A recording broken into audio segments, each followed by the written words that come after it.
Hello, everyone, and welcome to another episode of Album Fight Club. I'm Mike Kane, your host as always, and with my co-host as always, Cody Constantine. Cody, how are you today? Mike, I'm doing wonderful. How are you? I'm doing great. And we had this sort of plan in mind for this podcast that we would do like every other week of releasing episodes, and our small viewer base will know that this is definitely late. Sorry, we have things in our lives that come up. We have other responsibilities and jobs. I'm actually in a show right now, and Cody just finished this process of moving. So we've both been juggling our schedules. So we don't really have consistency with this show. The episodes at this point just kind of come out when we do them and they come out. So, but we're here this time. We're here now. We're here to do this, and we're here to talk about, no cap, my favorite band of all time, Rush. Now, I know Cody has a lot to say. I have a lot to say too. When I say my favorite band of all time, and I know we've covered, some of my favorites. Metallica, one of my favorites. Slayer, one of my favorites. Rage, one of my favorites. But when it comes right down to it, I really think Rush is actually my favorite band of all time. I don't think they have the best discography of any band of all time, but I do think as a composition of musicians, it's just the best. And the funny thing is there's only three of them. And I'm sure we'll make the comment as we go through these songs that it sounds like there's way more than three dudes on these tracks. But something about Rush, man, they just killed it for their 40-plus-ish career. And especially on the records we're talking about today, which is Permanent Waves versus Moving Pictures. Now, there's a lot of Rush records we could have chose, 2112, Grace Under Pressure. There's plenty of really great stuff in there. But Moving Pictures and Permanent Waves, that era of Rush is often considered their most popular era of hit songs, great material, a really good streak of albums around that period. And so I just felt that it was the best choice to choose these two records. Cody, how do you feel about Rush? Perfect band. I agree. Perfect band. I think if you are a fan... All right, but let me preface it with this. There comes a young person's time in their life, maybe between 12 to 15, where you start to be a little weird. Things start happening just mentally where, things don't make sense or you start to experience more kind of deeper emotions or things like that. And I think for every weird person, Rush will hit the mark every time.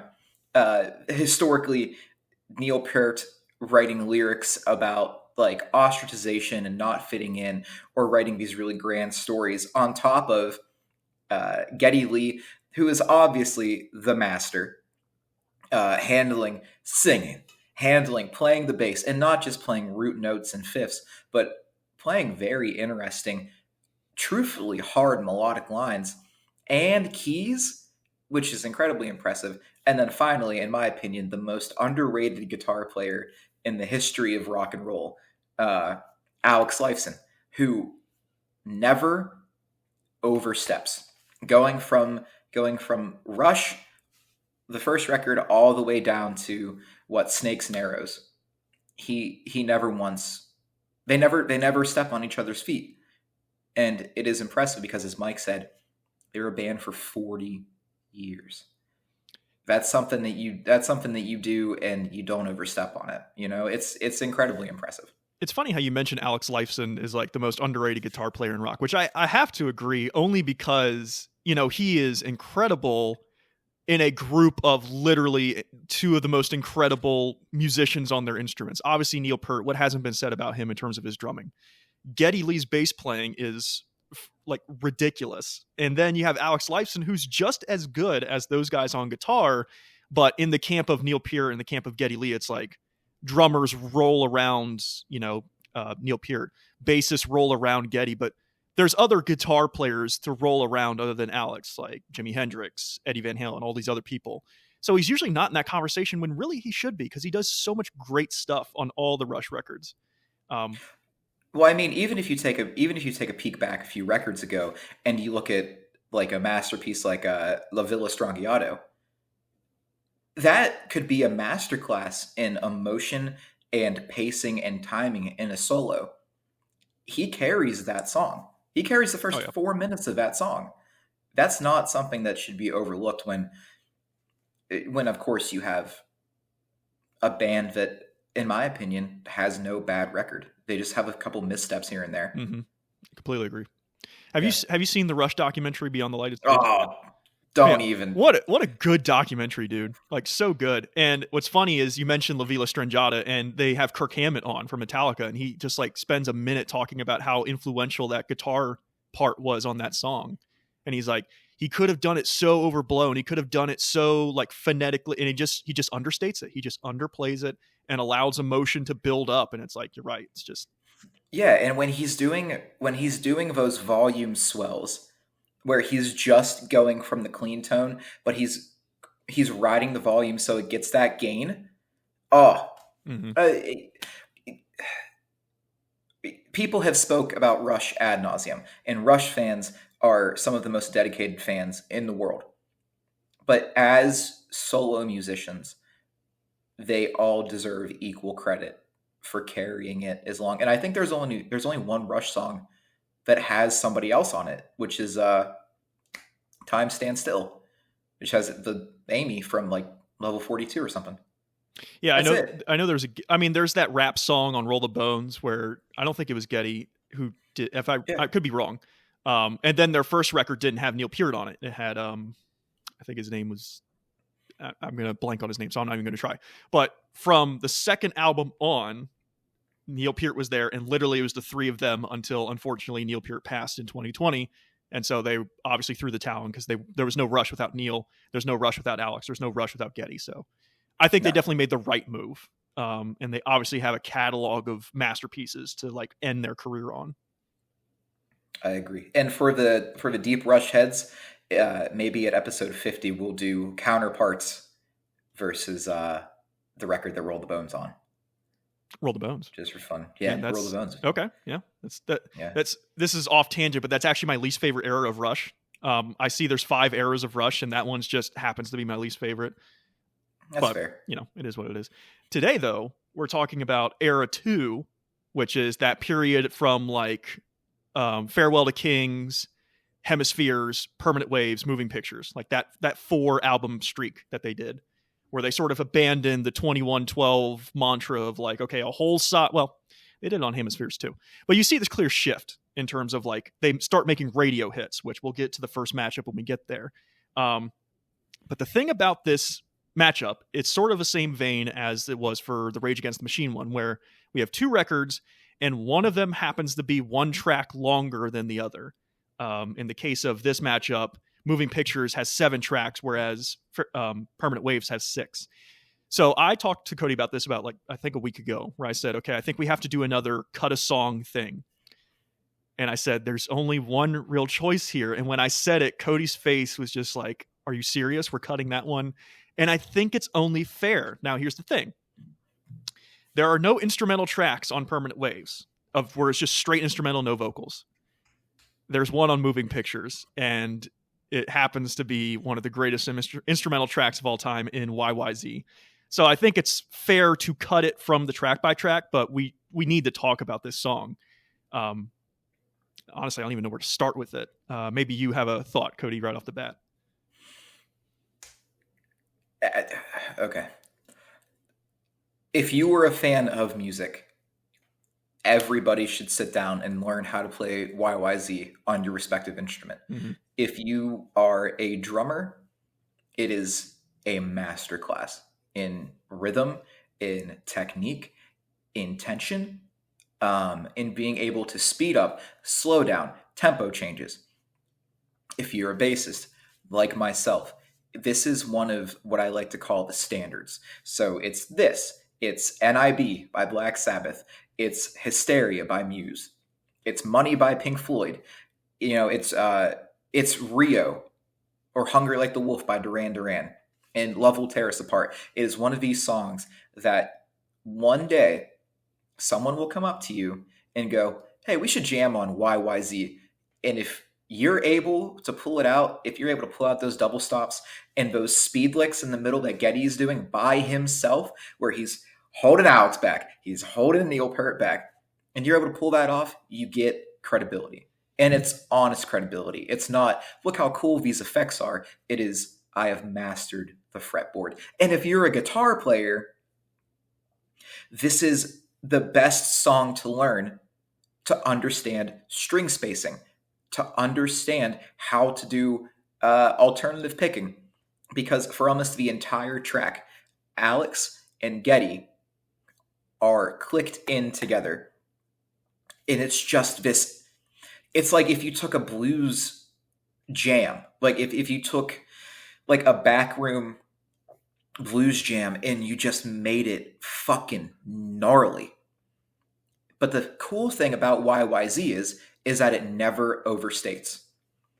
Yeah. Every single bit of that song has a purpose. When they get into the 3/4 section where Alex is playing that solo, Getty moves from bass, and like I said, this isn't just root notes. This is very intense technique. He moves from playing the bass to playing fucking keys. And he's using whole chords, whole hand keys. If you can transition from mastering a 4-string bass to mastering a whole keyboard, you have made it. Any song past this will be simple. I learned how to play YYZ, and it shifted my perspective on bass playing. You play YYZ, and then Portrait of Tracy by Jocko becomes easier. What's Going On by James Jamerson and Marvin Gaye, and Ain't No Mountain High Enough. Sir Duke, Hysteria. These songs become easier because you have taken the whole scale of the instrument and said, I'm touching all of it. And it is absolutely fantastic that this is Rush being able to cement themselves as, hey, we're writing radio songs now, but also we still have that gnarly jam. We can still fucking play these songs, you know? Mm-hmm. That's YYZ. Yeah, I have a similar perspective from drumming, which is that it's a song you learn on the drums to get better at drumming. Like, it's not your basic hi-hat quarter note, snare on the second, bass on the first. Like, it's just, you learn this song because you want to be good at drums. You learn the song because you want to get better. And that, I remember distinctly when I was like coming up in like drum set and how I was, not very good, and starting hearing Rush, and I'm like, oh my God, I'll never hit this level of like virtuosity on this kit that Neil Peart has. And then I got the rhythm down in like the quote unquote chorus session where it's the and he's doing like that, Yeah. like, and I finally got it, and I'm like, oh my God, I feel like I've just leveled up. Like, something has like awakened in me. Now, of course, there's other parts in the song that are still difficult. But man, it's so fucking cool, dude. Like, how can you not like this song? Even with no vocals, it doesn't need vocals. Like, I hate when people are like, why I don't like the song, it doesn't have vocals. Whereas it's like, are you serious? Like, I feel like vocals would take away from this song. And I can only imagine they heard this and Getty was like, no, I'm not doing vocals on this. Doesn't need it. Like, the three of us just need to kill it. And they did. And the whole like back and forth, the solo handoff section where it's guitar, bass, guitar, drum, guitar. Oh my God, it's so cool. Like, every time I hear it, it's like the first time. I am going to share a bit of my bass playing childhood, and then we will go into the records, if that's cool with you, Mike. Yep, sure. So when I started out playing bass, this was one of those songs that was immeasurable because it's been spoken about at length. There are articles about YYZ. And then later on, Neil would actually go study at Berkeley, which is, first off, insane that he could understand his own musicianship and go, I want to be better, but I want to be better because I want to be better. I don't want to be better to sell more records or anything. I want to be the best drummer I can. There, in the middle of the song, there is the section where Mike, like as Mike said, they trade off solos. So it's Alex, and then it's Getty, and then it's Alex, and then Getty, and then Neil. And the second time that Getty does a solo, it starts at like the 3rd fret on the E string, and he does this run up into these harmonics, and then it's a neck bend. It's a but it's the harmonics. You know what section I'm talking about, right? Yep. I spent 2 weeks trying to nail that down because the pace that he is hitting these notes doesn't seem like a lot until you try and play it with your fingers, which Geddy Lee famously is a finger style bass player. And when I hit it, I remember I was in my bedroom. I hit those harmonics and I got to the end of the section. I took my bass off by the neck. I threw it on the ground and, pardon my language, I looked at it and I said, fuck you. And I left the room. And I was so proud because some things are cool. You know, some things are cool to do as a musician. Like, learning how to play Smoke on the Water is cool. Learning how to play Autumn Leaves is cool. If you're a drummer and you nail down Bleed by Meshuggah, you're a badass. If you can comfortably play those runs without breaking a sweat on YYZ, you have the gig. You have it. And I just remember being so proud, so unrealistically proud that I nailed that off. Fuck it. Rush is awesome. Yep. Now, again, this is not a matchup between anything because there's no other instrumental track, but now don't spoil it, Cody. I just want to give a little caveat here. Is there any song on Permanent Waves that is better than YYZ?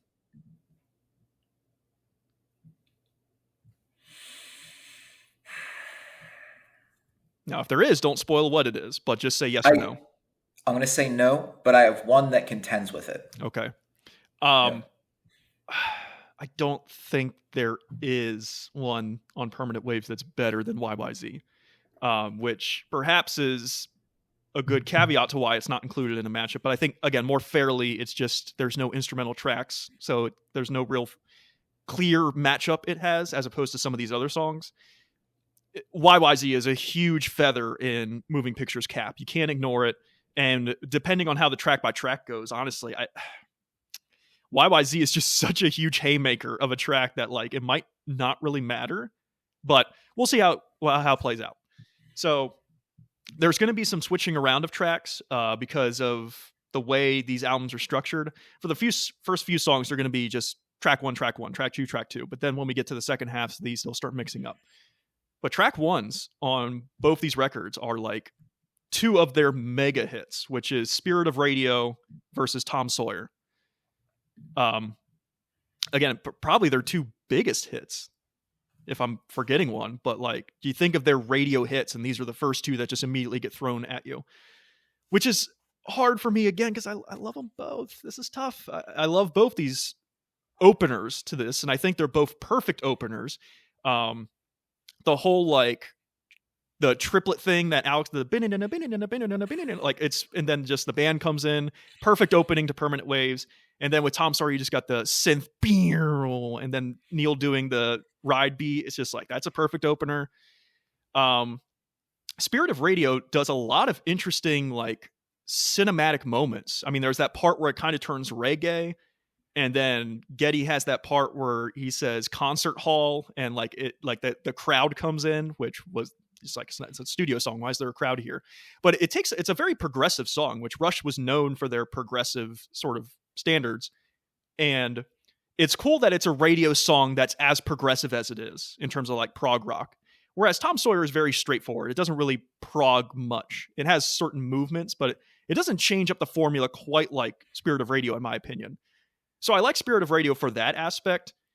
And whenever a radio song uses tubular bells, I'm all for it. But here's the thing. I'm a drummer, right? It has to be Tom Sawyer, because when you think of, and again, they bring this up in the documentary where there's a couple drummers who are like, that's literally the thing. Like, that Tom Sawyer drum focus section, like, it's so iconic. It's so memorable. And even Neil said, it's one of my favorite things to play because even after X number of years, it's still hard for me to land and perfect. And every time I do get it perfect, it feels great. And when Neil Peart is saying a moment is still hard for him, you know it's got legs. You know it's got credibility. So as a drummer, I just have to give the edge to Tom Sawyer. But that, again, that's nothing against Spirit of Radio. I think it's also a great song. Spirit of Radio is an absolute... The thing about Rush, especially once you get into like their golden era, it's all perfect. It's all perfect in the sense of you feel the integrity that these three dudes had. I mean, going from a documentary, it's like you do 2112 and no one thinks it's going to work. And you go from being the band that's opening for Kiss and playing like Kansas City to 70 people to, oh, great, you're selling out like the Pittsburgh Civic Arena Mm-hmm. on your own merit. From there, Rush had open gate. Do whatever, you know. I love Spirit of the Radio because I think it is such a beautiful way of celebrating kind of all types of music. I think that's really cool. The reggae section is cool. The part where Getty goes, he says changes. I don't know why every time I hear that it makes me smile. Like it feels like a triumphant band finally walking into their own light. But I think it's almost unfair to put this up against Tom Sawyer because Tom Sawyer feels like Mike Tyson after prison. There's no fat on this song. We're walking in and we're saying, all right, well, now we're only playing, 50,000 cap football stadiums. We have to walk out on our A game. The instrumentation on Tom Sawyer, I really love because I think that, whereas Spirit of the Radio is really flashy and has a lot of these big fun parts, Tom Sawyer feels like they all understood their exact roles in the band, right? And then there are sections where Getty stands out. There are sections when Alex stands out. There are sections, obviously, when Neil stands out. And I think that there's something really cool about a drum solo actually making it on the radio. Mm-hmm. You get a lot of drum solos when you go to like a live show or you get like a jazz ensemble performance or something like that. But when it gets to that section, it is almost hive mind. You have to play the solo. You have to play the drum solo. And as two fans of music, we could probably recite the drum solo verbatim right now. Mm-hmm. The rolls, that is both of these records and this era of Rush, but in particular Tom Sawyer, that is rarefied air of knowing what kind of musician you can be and choosing your moment to be that musician. Yeah. And so I think in this case, it has to be Tom Sawyer. And what's funny is that it's like it literally is a perfect radio song when you boil it down to its concepts. Like a lot of mediocre bands have made really great radio songs, and it's kind of odd in that what I think is like the greatest band ever makes a perfect radio song. Like Rush has made a perfect 20-minute song in 2112. They've made perfect instrumental songs in YYZ and La Villa Stringata, and then they make a perfect radio song in Tom Sawyer. So it's just like they've hit literally every single possible base they could hit in their career. But yeah, it's really undeniable. I think it's got to be Tom Sawyer. Has to be. And you have made it when you have a song that is timeless. Mm-hmm. We have an episode planned that are two timeless records. Both of them have these moments that you hear them and you don't know where it came from. It's Tom Sawyer is like an excellent breath of air. It's like a wonderful painting. It doesn't exist in its own space. It makes you want to be a musician. Or if you are a musician, it makes you want to be a better musician. And that is the excellent thing about these two records. They have that little secret. These sold records. These aren't, these aren't Jazz Sabbath where it's just a cute little thing that someone had a lot of intention and then maybe sold 1,000 copies. These are landmark albums in history. These are on the wall now. Yeah. And again, I have to reiterate that opening synth note in Tom Sawyer is so good. It gets you so in the mood for the song. Like, it's like, oh, I've got a minute to listen to a song. And then you play Tom Sawyer and that note comes in. It's like, oh, I've suddenly got 4 minutes to listen to this whole song. That's great. Mm-hmm. It's just one of those, like, perfect conceptions. It's like Geddy was probably messing around on the keyboards and he hit that note and he was like, oh shit, like that's it. And then he brought it. Yeah, it's good. It's great. I love it. So next matchup, another radio hit, but not a huge radio hit in Free Will on Permanent Waves versus Red Barchetta on Moving Pictures. Now, I want to open up this conversation, Cody. What do you think of Geddy as a vocalist? Not bass player, but vocalist. I think that he is one of the most underrated vocalists in history. Okay. His bass playing gets all the love. I have tried. I don't know if you've ever tried to do the drums and sing thing. It's hard. Yeah. It's really hard. I'm a bass player. I'm not to, blow my own whistle. I'm a very good bass player. The shit that he's playing, and you're not singing like, oh, Sally, I love you so. This dude's singing about fucking integrity and shit. Yeah, you're not swinging Sweet Caroline. No, you're not singing Louie Louie. Yeah. You're saying big words on these songs. Like, he, early on in Rush, kind of insufferable because he didn't know. He didn't know how to sing. He just did all those high notes. He was trying to get that Robert Plant.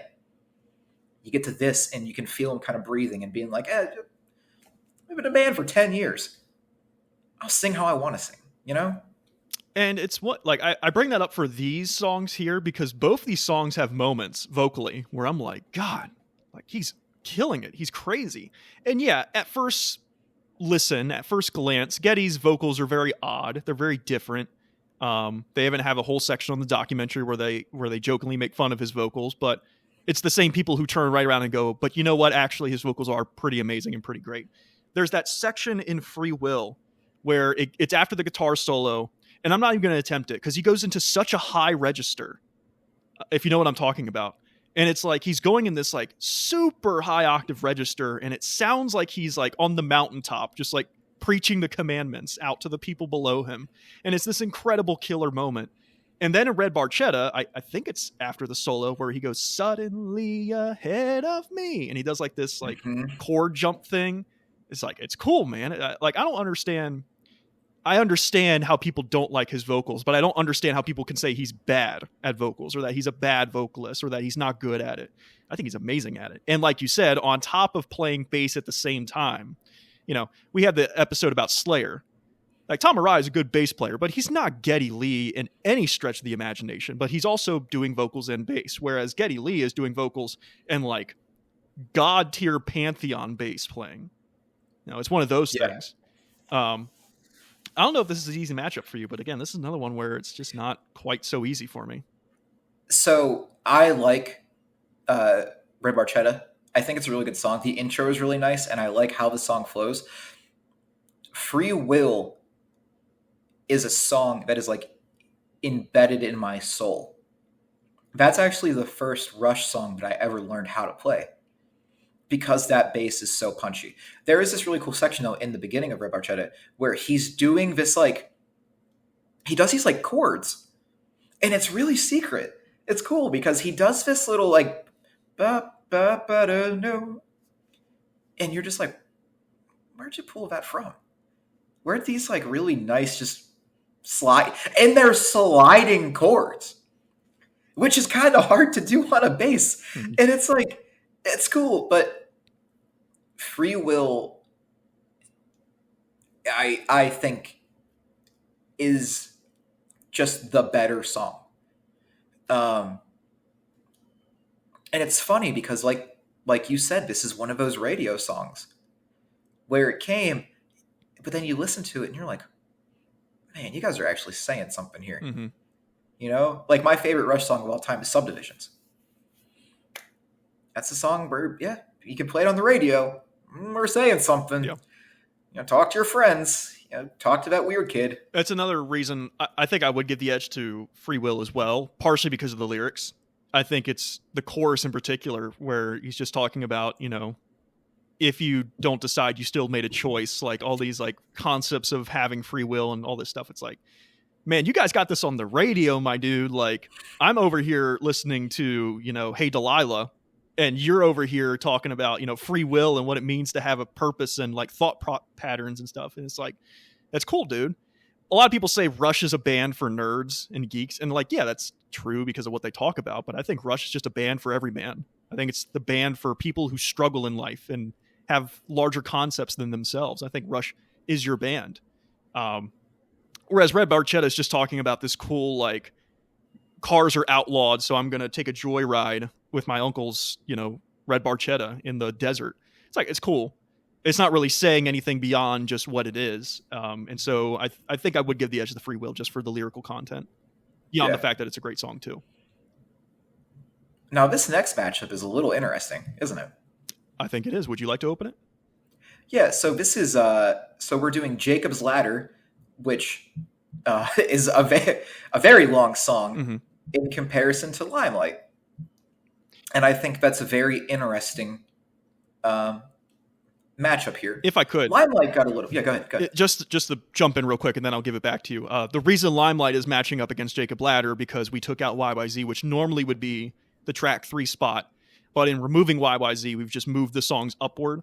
So this is why Limelight versus Jacob Ladder is happening. Okay, so go ahead. It's a hot take. I just think Jacob's Ladder works more. It's nice to hear Rush do Rush stuff. This is kind of my issue once you start to get to like moving pictures, because then the songs get a little shorter occasionally. Jacob's Ladder, I really, really like the pace of the song. I like that everybody's doing something cool. Is it a hot take? I think a lot of Rush fans would be on the side of Jacob's Ladder. A lot of general audience would not, because Limelight is another radio hit for them. It's a shorter song. It's more digestible. Jacob's Ladder is sick, though, dude. That jam session they have where they're just bam, bam, bam, bam, bam, barrel, barrel, and they're just doing variations on that for like what feels like 5 minutes, which is not a bad thing in this case because it's such a good jam. I just bob my head during the whole thing. But nothing against Limelight. Limelight's great, and it's another song where you're kind of astonished this made it to radio, because it's talking about the idea of like being a radio star and like living in the limelight, which is like I'm just quoting the lyrics, which is the universal dream. And then, it's like, it's not all it's cracked up to be though. It sounds great, but then you get there and it's like, then you got all these other problems you got to deal with, which is cool, which is awesome. But there's no real moment in this is, all the songs we've talked about so far, I can think of moments instrumentally where I'm like, oh, that moment is sick. Oh, I love that moment. Yeah. There's no instrumental moment in Limelight that I can think of where I'm just sitting here going like, oh yeah, that moment. It's like the lyrics are cool and it sounds great the whole way through. But Jacob's Ladder, conversely, has that whole middle section with the jamming that I'm like, oh, I could just take 10 minutes of that on loop and be great. So I agree with you. If it's a hot take or not, I agree in that Jacob's Ladder is the better song. Well, and it's also important too, because you and I are studied Rush fans. For the average Rush fan who maybe sometimes looks at like the length of the songs first and goes, I gotta listen to this for 7 minutes. I gotta sit through this song through 7 minutes. Get out of here. What's 7 minutes? You can kill 7 minutes on Instagram. Mm-hmm. That's one Duolingo session. Yeah. Listen to a song. Check out something new. Because you like that jam session in the middle. You might go, oh fuck. I'm glad I spent 4 minutes of my life to hear that, And that's the beauty of progressive prog rock, is that there's so much variation in like all of Jacob's Ladder sounds unified, and yet there's like several sections where you go, man, this is totally different. This is like a totally different take on what the thematic element behind this whole thing, which obviously doesn't play for radio because 1, it's too long, and 2, it's too varied. But for non-radio consumers like us, it's like, that's cool. I like that this 7-minute song feels like 3 songs in one. But like you said, general audience doesn't feel that way, of course. No. So in this moment, this is where we start to vary it up. So I sent a list to Cody of what I think the track by tracks were, and he agreed with it. So this is what we're rolling with. And I'll defend why I think these tracks should fight these tracks. So we're keeping everything on Permanent Waves in track order. So the next Permanent Wave song is Entree Nous. But with Moving Pictures, I decided to like kind of mix up the last several tracks. So it's Entree Nous versus Vital Signs, which Vital Signs is the last song on Moving Pictures. And the reason I did this is because the other two songs that are left on Moving Pictures don't sound anything like Entree Nous, which Entree Nous is very upbeat. It's very like light and bright, where Vital Signs is also kind of light and bright compared to the other two songs. So I just felt like Entree Nous versus Vital Signs was, one, an interesting matchup, and two, the best matchup for what tracks were left. With that in mind, now here's my hot take. I don't know if it's a hot take or not. I think Vital Signs is the weakest song on Moving Pictures. Oh. Okay, hot take? Great. Oh. So here is why. It's the last song in the album, which is nothing against it, right? Some song has to be the last song. But we haven't gotten to the other two songs yet, but I really like the other two songs. And then you get to Vital Signs, and it's cool, and it's got great moments, and it's still a great Rush song, but there's like halfway through Vital Signs, I'm kind of fatigued of it. I'm kind of like, okay, I'm cool ending this album now. Like, you had that first half with Tom Sawyer and YYZ where I'm like, this is like insane. And then by the time you get to Vital Signs, you're like, yeah, it's not Tom Sawyer. It's not YYZ. It's not another song we haven't talked about yet. So I don't know, man. It's just kind of, And then Entree Nous, in contrast, again, is Rush talking about something that's actually really interesting lyrically, which is this idea that, you know, we live a life and we meet so many people, and there's so many moments in which we just pass each other and don't really communicate, or we don't really interact. We're like ships who just go past each other, who see each other and then sail right past, and then we move on with our lives.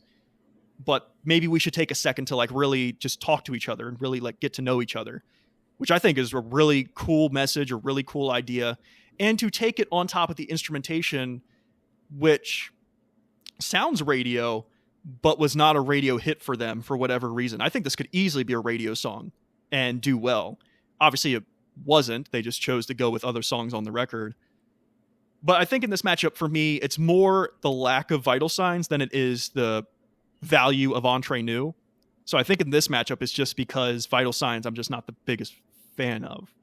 But it seemed like, Cody, you thought that was a hot take. Oh, yeah. I mean, in my opinion, Vital Signs is the better song. Okay. I like the way it starts. I like that it's interesting. Once again, it's Geddy doing cool things. Alex is in the back, he's doing those chops. You know, you got Neil being Neil. Yeah. And I like how it ends, but I can see the argument. Entree Nous, in my opinion, actually is the weakest song on Perm. I'd probably agree with that. I think this is a matchup of the weakest tracks. Yeah, and the thing is though, is because the last two are so crushing On Permanent Waves? It's like, yeah. Okay. Yeah, because I feel like once you get to Entree Nous, like you said, feels like a radio song. And I think they probably wrote it, and maybe at the end we're like, I mean, this is just a good song. Mm-hmm. You know, if it was any other band song, it'd be a number one. But for Rush, they're like, you know what, this is just kind of like by the numbers. It has its Rush sections where they do cool things, but it feels by the numbers. Where Vital Signs, in my opinion, you know, once you get to that Moving Pictures of like section of their story where all they're doing out is hits, this is still an absolute ripper of a song, and everybody musically is doing something interesting. But yeah, no, I see your argument where it does feel weak. In my opinion, it's actually not the weakest song on Moving Pictures. I bet I can guess what your weakest song is, which I think is actually the next one we're talking about. So I'll save it Let for. me see. But I agree with you in that Vital Signs has interesting moments. I think Neil in particular is doing a lot of really cool things. And towards the last, I think, minute and a half, Geddy's bass really comes through. We're just like the boom, boom, boom, boom, boom. And it's like Geddy's bass is always at the forefront of like sound. Like you can always hear his bass, which I really like. Whereas compared to somebody like Slayer, you rarely hear Tom's bass. Geddy's bass is always there. You can always pick it out immediately. But like I said, it's just that fatigue of Moving Pictures by that point where I'm just like, I I don't really get this track as much as all the other ones we've gotten before this one. I feel that. Yeah, I can respect that. So it seems like we're split, which is totally fine. But I think I have to stick with Entre Nous, and you're sticking with Vital Signs. I am. Okay. Is Witch Hunt your least favorite song of Moving Pictures? I hate this fucking song. Okay, great. Here we go. So, Different Strings versus Witch Hunt. I'll actually let you start this. I don't know. It just dug me. I feel like it just got in my head, and I was like, I fucking hate this. I tried something new, and what I would do is I would listen to these songs when I was in the shower, because I felt like, it's a place where I can critically listen without feeling I'm devoting kind of like wasted time to it in a way. But it's like if you're driving or things like that, you're paying attention to the road. I'm in the shower. I'm clean. I'm getting clean, and I just don't know why it just like bothered me, and I can't even really tell you why. Where Different Strings is just better because it didn't eat away at my heart. It just like it wasn't annoying. I think they're both really good Rush songs. And I think the last two that we're going to do is going to be a really, really big hit. But just in this moment, it just doesn't do it for me. So Different Strings for me is, I like it a lot. I think it's really beautiful. It's a beautiful Rush song. It's very much slower. It's very much like a ballad, if you would call it it's like the closest thing Rush does to a ballad is Different Strings. And like I said, it's beautiful. It's got great moments. I love the sort of instrumentation of it. I can't believe you think Witch Hunt sucks or that you don't like Witch Hunt. Witch Hunt is awesome, dude. And you talk about the cinematics of a song. And, some songs do this and it comes off hokey, where in this song they have like the chanting mob, like hunting the witch. And you're like, oh, that's stupid. That's hokey. And for me at first, it's hokey. But then Alex's it comes in and I'm like, oh. And then Getty says the night is black without a moon, and immediately I'm there. It's one of those musical things where, like, at first I was like, man, this is just fucking corny, and then he says that with the instrumentation, and I'm like, I can see everything he's talking about. And so I love Witch Hunt for its cinematic value, where I feel like I'm in the woods at night and like I've got the torch and I'm like in the forest and I'm hunting these witches down, and like that's what we're going for. And then the second half is that like jam with the synth playing. My God, the synths on this song are so sick. And Alex does his thing, Neil does his thing, Getty does obviously his thing on the synth. I don't know, man. I really like the cinematics of this song. It puts me in the place they're talking about, which so rarely songs do that. Like Tom Sawyer is talking about Huckberry Finn and all the stuff that Mark Twain wrote about. I'm not, floating down the river. Like, I'm not doing that in Tom Sawyer, even though he's talking about that. Witch Hunt, I'm there. Like, I'm in the forest. Like, I'm with them. So I have to give it credence for that. Is it better than Different Strings? Probably not. I think Different Strings is just a better composed, like, instrumentally song, and it's more beautiful, and I feel emotionally driven by that song. Whereas Witch Hunt for me is just really cool, and I only feel emotional in that song in that, like, I get the chills of like, oh, I'm here. I'm in this thing they're talking about. But I think I would, at the end of the day, give it 2 Different Strings. The jam session that happens in the middle of Witch Hunt is kick ass. Yeah, it does. That's a bang your head moment. I think the whole. It's funny. It's funny how they do that. It's funny how like Rush was just able to transition into those sections. Mm-hmm. That's knowing your bandmates. Yeah. That's knowing where they're about to go. And it's like, they spent all that time touring together and everything like that. And it's like, yeah, by the time you get there, it's like, yeah, we can just jam. It doesn't have to be a 14-minute epic. We can just hit a groove and continue to play the groove. Yeah. Yeah. So we come to our last track by track matchup. And this is the 2 big songs on each record, which naturally is Natural Science for Permanent Waves, and then Camera Eye, which was more in the middle of Moving Pictures. We moved down to here just because it's like 10 minutes long, and I think Natural Science is like 9, maybe 10 minutes long. They're both the biggest songs on the album. Man, Natural Science never gives its justice. It never gets its just desserts. Nobody talks about this song, and I have no idea why. Natural Science kicks ass. It's so cool. It's so good. And when you think of like the prog epics of Rush, obviously you think 2112. Obviously you think Hemispheres and Cygnus X1 from Farewell to Kings. Yeah. I don't know why no one talks about Natural Science. Like, Natural Science is a prog, like, maybe not epic. I think that's taking it a little too far, but it's sick. I really love what this song does. And the way it talks about just like, again, that sort of Neil Peart lyricism where it's just talking about science in a very heavy, like very brainy way, but one that you can understand. Like, science like nature must be obtained. Like, I get that. Like, I just immediately get what he's talking about. And to talk about like natural science versus like chemistry versus biology and all this stuff they're talking about. It's a nerdy song, yes, but it's a really cool nerdy song. And then you have Camera Eye, which is also really cool, where you've got the thing they're doing of like the New York perspective versus the London perspective. And instrumentally, Camera Eye is like crazy, especially Camera Eye is fucking insane. Yeah, especially with Neil's like I don't want to, I'm going to mess it up, but the sort of like the fills he's doing before they get really into like the driving part of the song, like again, it's one of those, anytime I hear it, every time I hear it, it's like I hear it the first time and I'm smiling. Sometimes I giggle. Sometimes I'm always air drumming it. That's always happening. But I don't know, man. Natural Science is really fucking good. All right. So here's my take on the Rush epics. The Camera Eye perspective, I think, just works more. I like that it is essentially two parts, part 1 and part 2.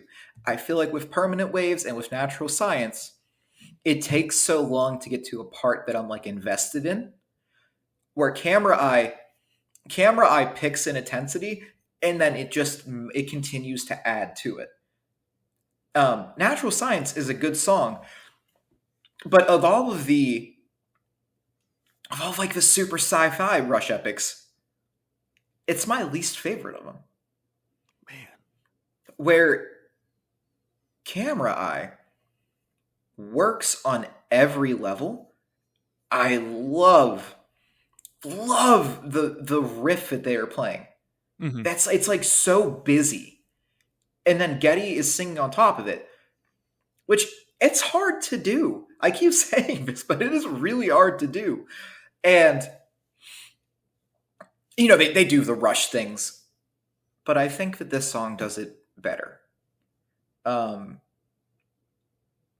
doesn't mean Natural Science isn't good. I think the hyperspace section fucking crushes. Mm-hmm. It just takes a minute to get there. Whereas with Camera Eye, it's like, all right, yeah, we got like 40 seconds or whatever. Bing, bang, boom. We're on it. Does it compare? I guess it breaks down to what version of like the Rush epics you're viewing. Yeah. Because there's like the science fiction ones, and then there's like the big ones that are more based about like history and experiences and things like that. And if we're putting Natural Science in the whole grand scheme of everything, it's mid-layer. But if we're putting it with like the science fiction ones, dead last. Yeah, I don't know, man. I think both of these tracks instrumentally are doing really cool things. I agree with everything you said about Camera Eye from an instrumental standpoint. Like, that riff is sick. Natural Science does really cool stuff too. And I think what might give Natural Science the actual edge for me, I think I might go Natural Science here. If I could read the last portions of Natural Science where they get lyrically, where they get to that final end section. And again, it's Neil Peart writing. He says, the most endangered species, the honest man, will still survive annihilation, forming a world, a state of integrity, sensitive, open, and strong. And so like that concept of like, yeah, the world sometimes can be terrible, but like, if we're just honest with each other and we're just open and we're just forthright, we can survive annihilation. We can survive anything that comes our way. Juxtaposed with the natural state of the world. And then finishes the song with, Wave after wave will flow with the tide and bury the world as it does. Tide after tide will flow and recede, leaving life to go on as it was. And it's like lyrics like that, which again, it's very heady, it's very brainy, it's very much like Neil Peart in his philosophical bag. But I get it and I feel it and I'm like behind it and I go, man, that you're really saying something there, and I really jive with it. As opposed to Camera Eye, which is not bad lyrically at all. It's really cool, but it never has a moment where I'm just like, oh yeah, like I feel that, man. Like it's just talking about perspectives of New York and, you know, London and the globalization and skyscrapers and buildings we keep building higher and higher and higher until eventually we'll just like go to space with them. Like really cool, really great. But I feel something when I hear Natural Science, both on an instrumental level and a lyrical level. Whereas with Camera Eye, I only feel something on an instrumental level. So I'm actually just going to give it to Natural Science. I'll be that guy. That's fair. I'm keeping it with Camera Eye. Mm-hmm. So, all right.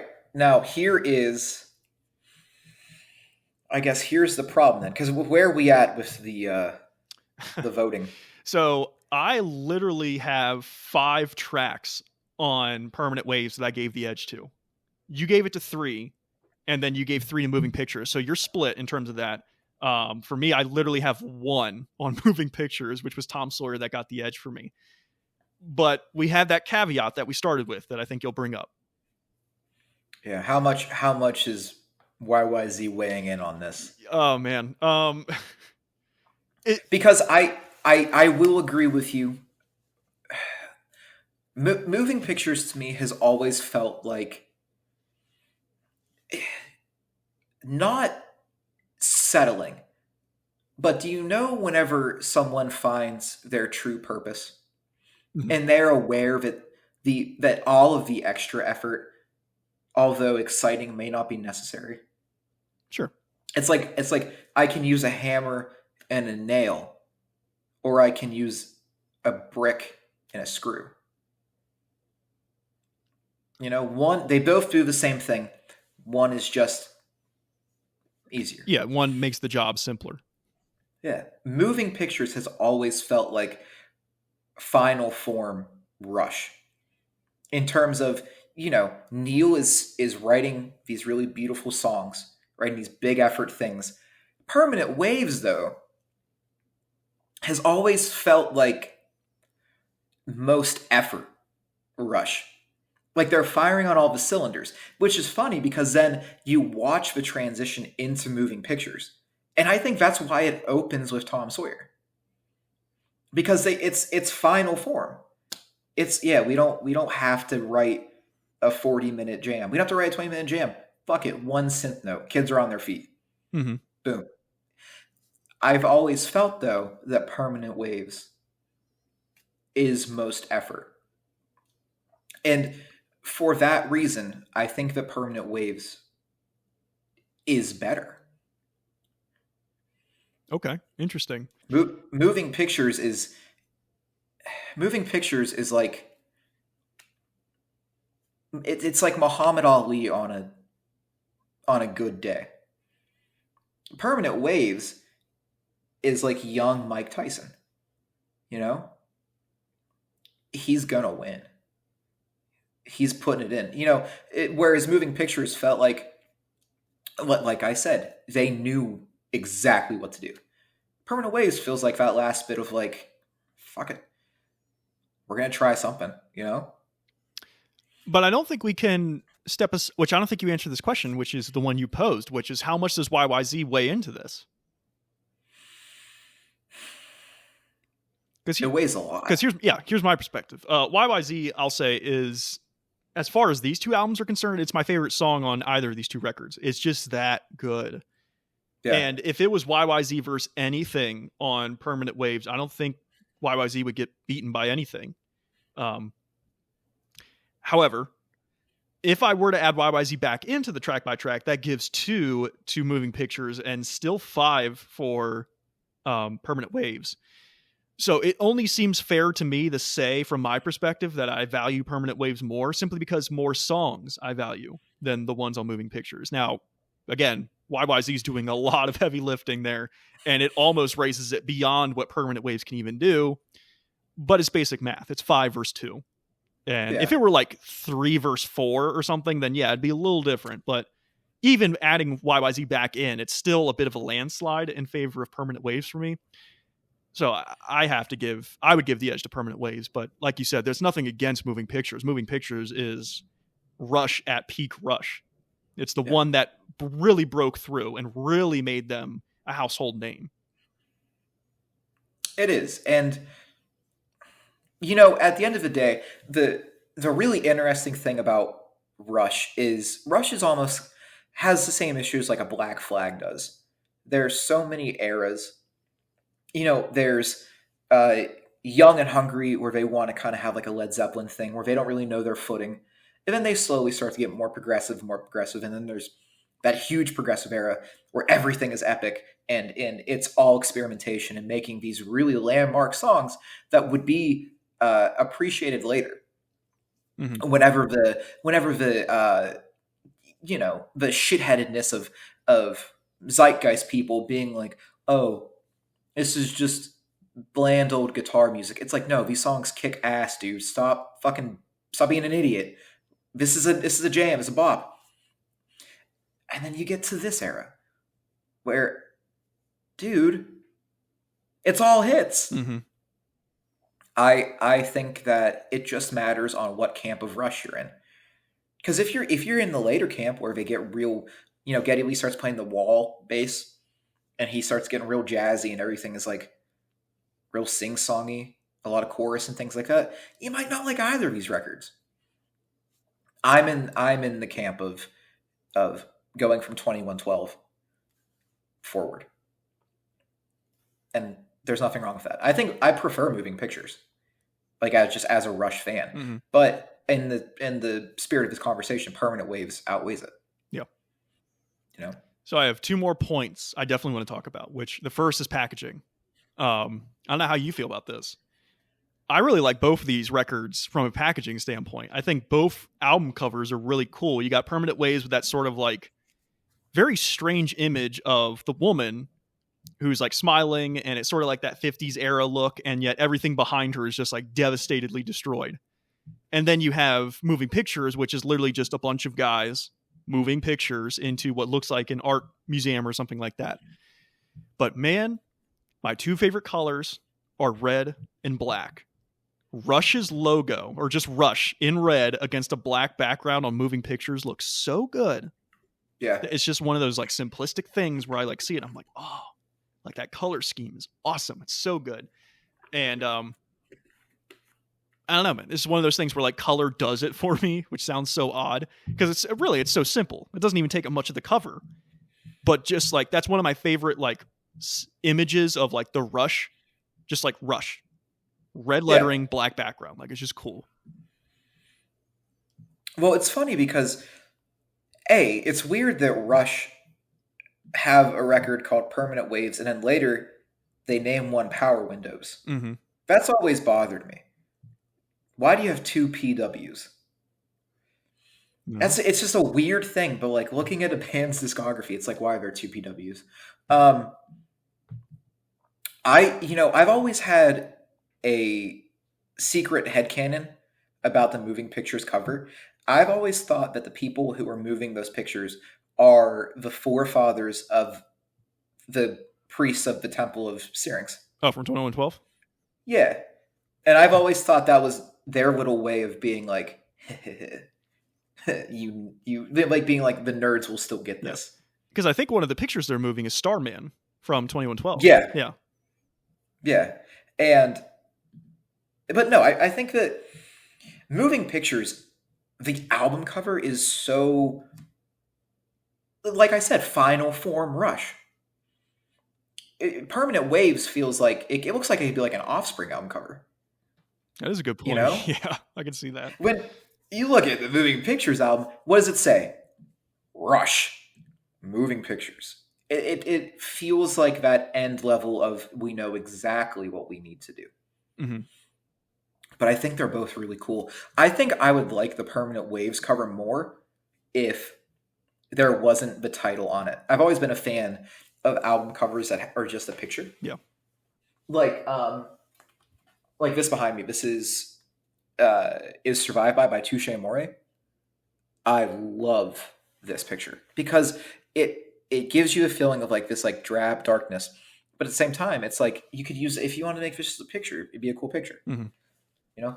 And for the audio listeners, just look up that album and you'll see the edge. It is teal blue with a blurry kind of like dragging image of everybody in the band fading into the bottom. Mm-hmm. But yeah, no, I think it's just one of those things where um, Final Form, Rush, both are really cool album covers though. Okay. So here's my second point. You keep saying this is Final Form, Rush, which is Moving Pictures. Yeah. Do you think Moving Pictures is Rush's best record?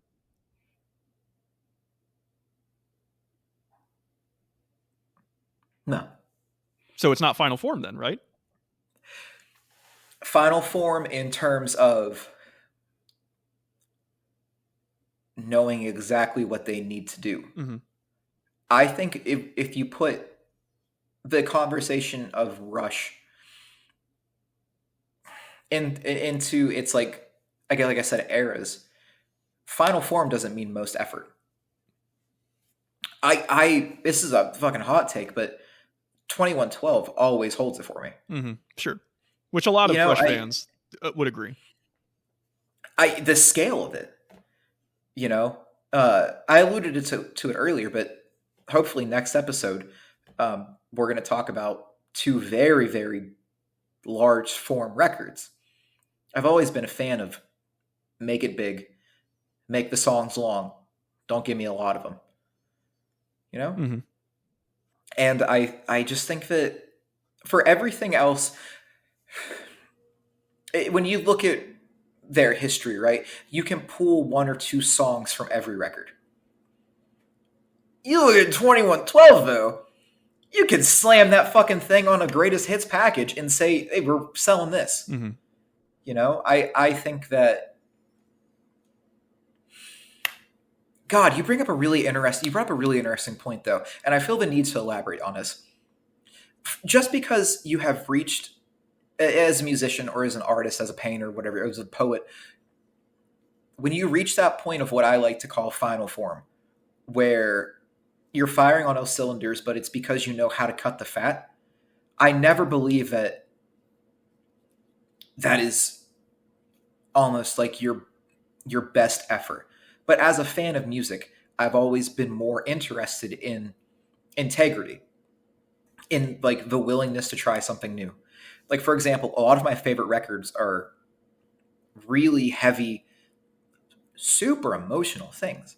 Because I think there's some beauty in, like, you know, a 22-year-old dude being like, oh, I can yell, you know, I can scream. Like, Damaged by Black Flag is a perfect record.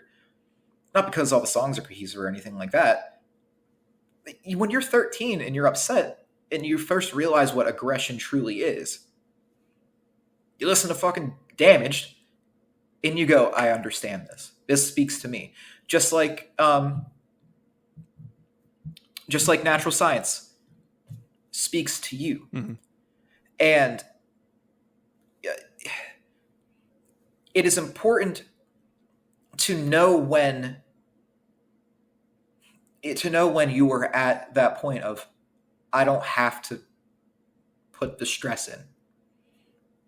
2112, and, you know, alluding back to the documentary, 2112 was like Disintegration. It's either working or it isn't. And if it doesn't, then we're fucked. Yeah. You know? But I think as overall music, Moving Pictures is more accessible. And if it came to talking to like a 15-year-old kid who was like, oh, hey, I'm curious about like guitar music, what do you think about 2112 or Moving Pictures? I'd say go to Moving Pictures first. Get your feet in the water. And then when you experience how cool it is to hear three masters of their crafts hit everything on all cylinders, then go back and witness when they were just throwing in all the effort. because I think that kind of rolling downhill into the thick of it is so much better than being like if some kid came out to Pink Floyd's my favorite band of all time. Mike, you know this. The average listener at home might not know this. Pink Floyd's my all-time favorite band. If some kid came up to me and said, "Should I listen to Echoes as my first Pink Floyd song?" No, you shouldn't. There's 6 minutes in the middle where it's just like noise. Mm-hmm. It's just whale noise. Listen to Dark Side first. Get your feet wet, and then if you really like it enough, then you can listen to Echoes, or you continue to go uphill and then you listen to Shine On You Crazy Diamond Part 1, and then all the way back to Set the Controls for Heart of the Sun. Get it, But to answer your question, which then is answering my question, final form isn't most effort. Final form is knowing exactly how to get the job done with your own respective voicing to it. I bring all of that up to say that I think that Permanent Waves, Moving Pictures, 2112, those records are definitely the conversation for best Rush record. None of them are my favorite Rush record, though.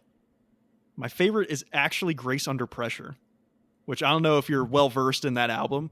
Oh man, I adore that album. It's so good. And it's the third era of Rush, which is where the synth takes over, where you get subdivisions and you get like Geddy moving more towards synth than like bass virtuosity, which is still great on bass. But man, Grace Under Pressure, if you haven't listened to that record in a while, I definitely recommend going back and listening to it. Has so many killer songs, so many great moments on it. And the synth work, I think, is their best synth work across all their albums is on Grace Under Pressure. Easily my favorite Rush record. But again, Moving Pictures is still amazing. Permanent Waves is still amazing. And they're definitely better works of music. But for me, my own personal stake, I would say Grace Under Pressure is actually my favorite. What's your favorite song on Grace? After Image, track number 2. Yeah, really? It has one of my favorite moments in Rush music, which is the chorus, basically, is what I'll say. What Geddy is doing with synth and what Neil is doing with drums, and then Geddy's vocals on top of all that. It's one of those moments where, I'm hearing it for the first time. I want to push down the pedal and go 50 miles faster. I want to jump off a building and pretend like I can fly. Like, it's one of those things. Love it. That's how Red Sector A is. Oh yeah, so that good. song fucking crushes, dude. Between the Wheels, the last song, the synth on that song is so heavy. I don't think I've ever heard heavier synth. It sounds like a metal song because it's just so. Yeah, you're right. It's so there's so much pressure coming down on top of you. I love it, and I love this band. I think they're amazing. Mike, do you have any? I feel bad. There's a continuation of me dominating these conversations with these really big, like, emotional spiels about integrity. Do you have anything to say about watching or having the hindsight and being able to look at a band grow into themselves? I just think it's, with Rush in particular, I mentioned the whole 5 era thing, where I really do believe they have 5 eras. To boil them down very quickly, you've got first record to 2112. Then you've got Farewell to Kings to Moving Pictures. Then you have Signals.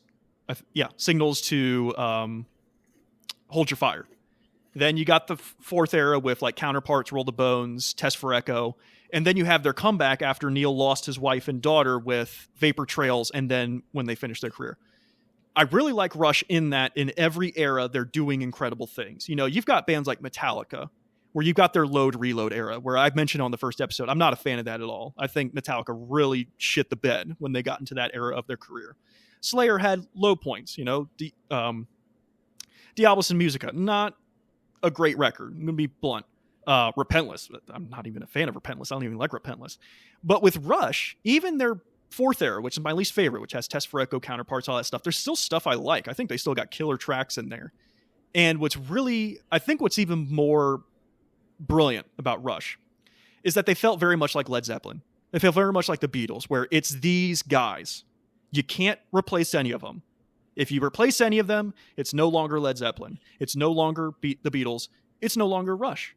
When Neil Peart died, Alex and Geddy were both like, well, that's it. We're not making more music, right? We're done. It's not going to happen. And they were already on that trajectory. I mean, they were pushing like 60, you know? So they were already on the trajectory of probably like, this is probably going to end soon. Unfortunately, Neil died, and that was the nail in the coffin. But if you really go back to like, if you take the journey of Rush and start at record, I mean, you can start at record 1, but technically record 2 is where Rush really becomes Rush with Fly By Night. If you start at Fly By Night and go the whole way to Clockwork Angels, man, what a journey it is. You feel the progression. You feel the movement of like this band. You feel moments like 2112 where everything's on the line, and if we fuck this up, it's over. And then they don't. They like make their ostensibly their best record. You feel moments like Moving Pictures where it's like, man, we're like big. Can we go bigger? Yeah, we can. You feel moments like Vapor Trails where Neil literally lost his wife and daughter in literally like less than a year. And he takes this like motorcycle pilgrimage throughout America. And in the documentary, you know, Alex and Getty were like, we just figured the band was over. We figured he was done with music, that we were just not going to make anything anymore. And then Neil comes back and he goes, all right, I want to make music. I want to do something. And they make Vapor Trails, which is not my favorite record by any means. But man, you listen to Ghost Rider on that album and you're like, oh, like Neil was writing this in his head as he was driving through the deserts of Mexico or the mountains in Colorado. Like he was, I don't know, man. It's one of those things. And you hear The Garden, which is the last song. I think it's called The Garden, the last song on Clockwork Angels, which is their last album. And it's their last song. With hindsight, we know it's their last song. And it honestly feels like they know it's their last song. It's kind of like the Abbey Road medley where the Beatles knew it was their last thing. So they're like, all right, we got to blow it out. And they do it. The Garden feels that way, where it feels like the three of them collectively just sat there and they were like, if this is our last song, what are we going to do? And they make this like beautiful symphonic song about like life and what it means to live a certain number of years and then have something, a garden to look back on as like your progeny. I really like Slayer, I've said, is one of my favorite bands, and they are. But I don't really feel the journey of Slayer when I go through their chronological order of albums. I get to like God Hates Us All and Christ Illusion. I'm like, okay, it's just another cool record. I listen to Rush's chronological order and I feel like I've lived a life. Like I've gone through infancy, then teenage, then adulthood, then old, elderly, and then died. Like it feels like that. And when music and art can do that, that really says something. So that whole long tirade is just to say that Rush is one of my favorite bands. Yeah. And you know what? That was beautiful, Mike. Thanks. I agree. Rush can do that. They can. And you know what? You're right. Rush is music for the working man. Because as fun as it is to, you know, these culture heads, figures who, like I said, sit at the top of zeitgeist, influencers and socialites and stuff like that, every common man will have a copy of Grapes of Wrath. Just like probably every common man has a copy of the Bible, has a copy of The Road, you know? These legendary stories. And as a common person, although we all have interesting experiences and these things that make us unique unto ourselves, Rush never felt like they were being dickheads. You never got that cool guy mentality. They always felt genuine. Always felt like Rush. Always felt like they were trying to just be better. Yeah. But without showing off. And the moments when they do get to show off, it's almost like these moments in like Marvel movies where you get to cheer. Like Tom Sawyer is the portals opening. Tom Sawyer is Andrew Garfield catching Zendaya. Mm-hmm. It is the, yes, we've made it. Yep. We're rectifying the past. Mm-hmm. Hit that note and walk out. And man, what a once in a millennium band that Rush is. And something I wanted to touch on, but you know, time escaped us, or time escaped me, is if you look at the shape of modern, I guess like nerd music, metalcore, progressive metal, things like that, Rush still sits.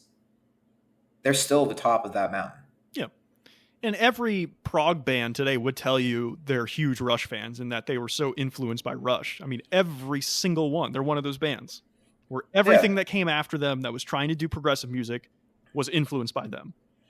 Listen to, that first Animals as Leaders EP. Mm-hmm. That's dead to rights Rush lineage. Yep. And I think that there's something really beautiful about that. That's the cool thing about these long storied bands and these careers that pause and start again. It's like, you know what?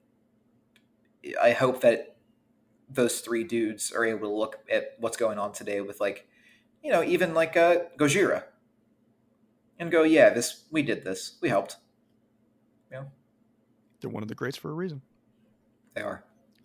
Well, Cody, I think that's a pretty good way to wrap it up. You have any final thoughts?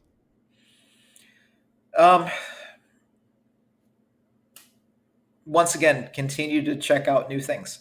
Yep, absolutely. I if I could drop a recommendation, it's something that Mike and I have talked quite a bit about in our personal conversation. In our personal conversation, it's just outside of the podcast. I'm rereading House of Leaves. Oh. Please, people, if you're listening, read House of Leaves. It's for some reason popped back up into the world. I don't know, TikTok's having a moment with House of Leaves. Read it. It's a very, very good book. And don't be afraid. Don't be afraid to try new things. Yeah, I don't want to say anything about House of Leaves because I think that would start a whole nother conversation. I will just say House of Leaves is a very good book. Attempt to read it. And if you don't get through it, don't feel bad because it is a very difficult read. It's a very heavy novel. Yeah. Yeah. Yeah, it is. It's pretty heavy. yeah. That's it's like okay, hold on. It's the Rush of books. I think it's more like the Swans of books. Oh, yeah, it's like Daughters. Yeah, it's like Daughters. It's like Swans. It's like it's out there, dude. But it's real good. It's real good. Yeah. Yeah. Do you want to talk about the next episode? Well, yes, if it is the next episode. And as we know, our schedules right now are very topsy-turvy. But it's one you've been looking forward to, so I'll give you the floor to talk about it. Hopefully it is, in fact, the next episode. So with the kind of ebb and flow of our schedules being kind of topsy-turvy right now, Mike and I have discussed the next episode. As listeners are aware, hopefully, the last episode I gave Mike the opportunity to flourish his words over two of his favorite records, which are South of Heaven and Seasons of the Abyss by Slayer. And Mike is very graciously returning the favor and going to let me talk about my two of my favorite records of all time, and two that mean more to me than I think any other piece of music besides Full Collapse by Thursday, which is Pink Floyd's landmark, Dark Side of the Moon, and Wish You Were Here. And when that episode happens, I'm probably going to get emotional. And I definitely have stuff to say about those records because I love Pink Floyd. I love those records. But it's going to probably be a situation, which is totally cool, where Cody will dominate the conversation, which I want him to. He let me do it for Slayer. I'm letting him do it for Pink Floyd. Yeah. So yeah, Mike's a very good friend. Yeah. And I hope that it is the next episode. Yeah. We'll see. But we will. If it is indeed the next episode, we will certainly see all of you there. Thank you for listening to this one. Cody, thanks for being here as always. Of course. And take care, guys. Be well.